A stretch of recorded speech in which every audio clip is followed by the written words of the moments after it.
Guys, Deluded Gooner, Mr. Sauce on Spill Word to K-Trap, the only YouTuber you learn nothing from, Mr. YouTube's Kante. So, yeah, England played Scotland. I think they won around 5-0. I turned off before it ended. It was quite boring, to be honest with you, and I had stuff to do.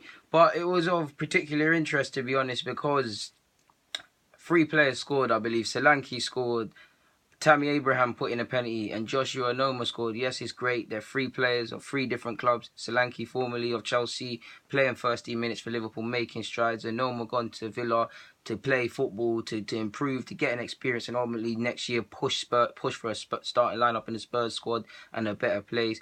Tammy Abraham gone on loan to Swansea, similar to the rest. Wants to ultimately just play Premier League football, score his goals, enhance his reputation, knock on the door at Chelsea's first team. 3 different players, but they all could end up playing for Nigeria. That's why, and I say it is very good. They're 3 promising players. Now it could go either way. On the surface, I think out of all of them, I say Onomah. Again, I don't like to make predictions, but I'd say Onomah out of all of them got potential to be the best. But I've been impressed with Solanke. I've told you guys in videos before when I went to watch Spurs versus Chelsea at Spurs' place.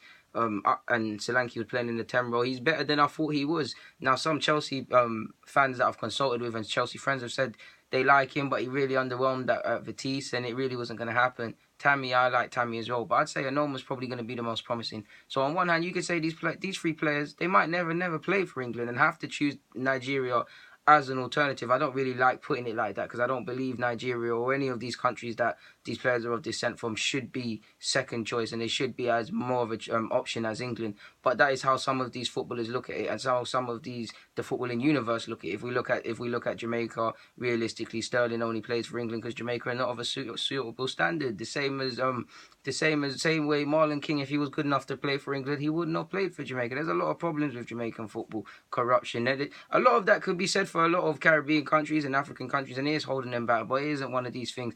But at the same side, on the flip side, and more positive, let's just say Onomah becomes that main player for Spurs, like the likes of Dele. He's in the starting lineup. Solanke hits the ground running at Liverpool, becomes a star. Tammy, whether it's at Chelsea or whoever plays Premier League football, and he's bringing in 16, 20 Premier League goals. And all 3 are very much household names in the Premier League.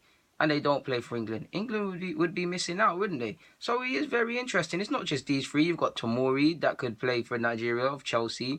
You've got Lookman. You've got a couple other players that I haven't named here and there that could play for not just Nigeria, and the focus seems to be on Nigeria, but a lot of other countries. Apparently Lookman, Ojo, who I think Ojo might actually play for Nigeria, to be honest. I think Ojo's good, but I don't know if he's going to make it to a full England international, to be honest with you. He needs to improve that end product if he's going to make it at Liverpool, as much as I like him. But these sorts, apparently Ojo's undecided. He's more leaning towards Liverpool. Lookman's committed his future to Everton, to England. So if we look at it, them ones, well, let's cross that out. But the rest, they could all represent Nigeria. Now, they have a big decision to make. Do they go with the chance of having their boyhood dream of representing England, I suppose, scoring at Wembley? More likely, well, Nigeria, I believe, actually, by the time I finish making this vid, I'm pretty sure they would have qualified for the World Cup, same way as England. So same way these, Akpom as well, same way these players would be going to play for in the World Cup. But do they play for England? Get more money for playing for England, not have to travel too far because it's Wembley, bar the international things. England caps, let's be honest, I don't like it. I don't like to say this, and I'm not condoning it. But 100 England's caps is going to be held in higher regard than 100 Nigeria caps. It is clear. Again, and not just Nigeria, any other country. And I don't like to say that it is disgraceful, but I'll give you guys the truth. That is how it's going to look at. So if these players look at it, it'll be held in higher prestige. Or 100 Jamaica caps. If they're going to be held in higher prestige, they might make that jump. But if they want to be part of something, I'm not saying they won't be part of anything for England, but part of something big, like how Iwobi is, part of be treated like gods, more competitive chance of getting in the first team without a bigger talent pool. What else? Less reaction. We all know what comes with playing with England. They're building up to make people fail things. The whole more scrutiny, like Iwobi, because he's playing for Nigeria. Yes, he's got criticisms. He should score more. He should do X, Y, Z.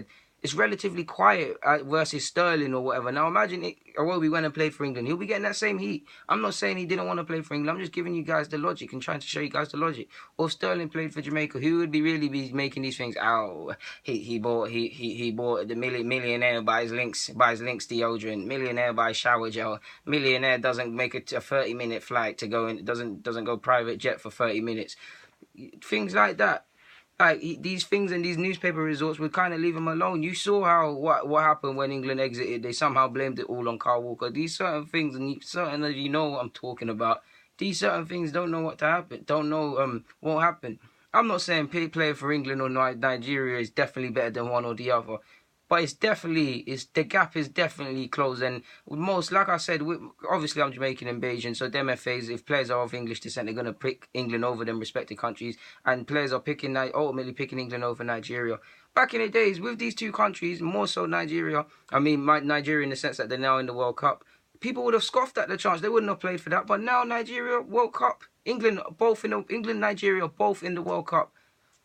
There's no reason to be more outstandingly leaning towards England or more outstandingly leaning towards Nigeria. If it's me and I'm not Nigerian, but if I say I'm Nigerian and I look at it, I'm seeing a Wolby getting chances. I'm seeing them make a collective effort to securing futures of several both players that play in other countries that have dual nationality and England nationalities. They're trying to build something. They've qualified for a World Cup. You see how big and crazy Nigeria is for football. I'm seeing all of these things.